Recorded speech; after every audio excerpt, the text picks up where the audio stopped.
Hey everyone, welcome to the channel. Today, we're diving into one of the most fascinating stories in tech history, the rise and fall of BlackBerry. Once the king of smartphones, BlackBerry dominated the early 2000s, but a single decision sent them spiraling into obscurity. So, how did BlackBerry go from being the professional device to losing out to Apple and Android? Stick around, because this is a wild ride. Now, hit like and subscribe for more gist updates. Let's start at the beginning.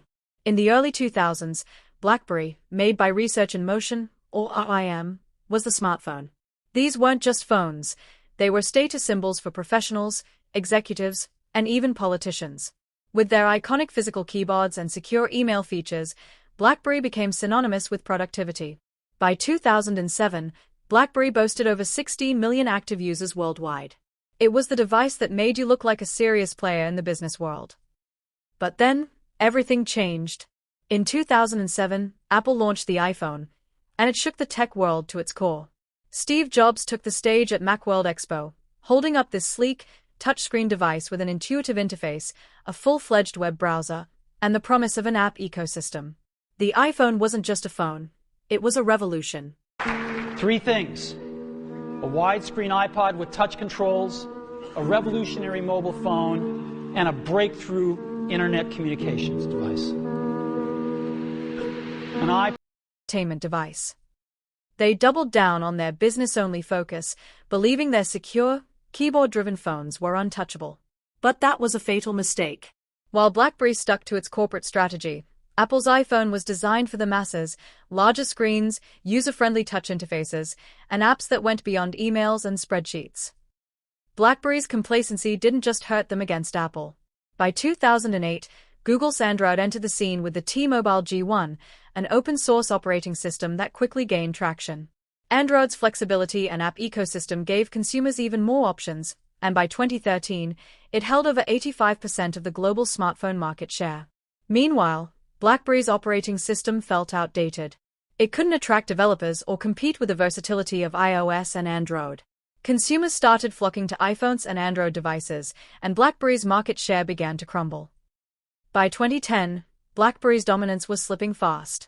Apple surpassed them in smartphone sales by 2012, and BlackBerry's stock price tanked. In a desperate move, they launched the BlackBerry Z10 in 2013, featuring a new operating system and a full touchscreen. But it was too little, too late. Consumers had already moved on, lured by the app revolution and the sleek designs of iPhones and Android phones. BlackBerry's revenue, which peaked at just shy of $20 billion in 2011, plummeted to under $2 billion by 2018, just 5 years later. Ultimately, BlackBerry couldn't adapt. Their business-only mindset blinded them to the broader consumer demand for smartphones that were functional and fun. By 2016, they abandoned their hardware business entirely, pivoting to software and services. And in 2022, BlackBerry's phone services were officially decommissioned. It's a heartbreaking fall for a company that once defined the smartphone industry. So, what's the lesson here? BlackBerry's story is a powerful reminder of the importance of adaptability in business. In a fast-moving industry like tech, resting on your laurels can be deadly. Apple and Android saw the future, BlackBerry didn't. And now, BlackBerry's legacy lives on mostly as a cautionary tale. But the smartphone world keeps evolving.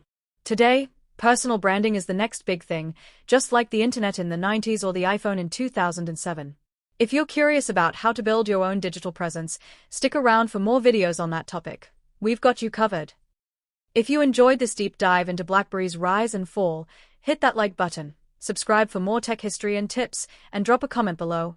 What's your favorite smartphone story? I'll see you in the next video. Thanks for watching.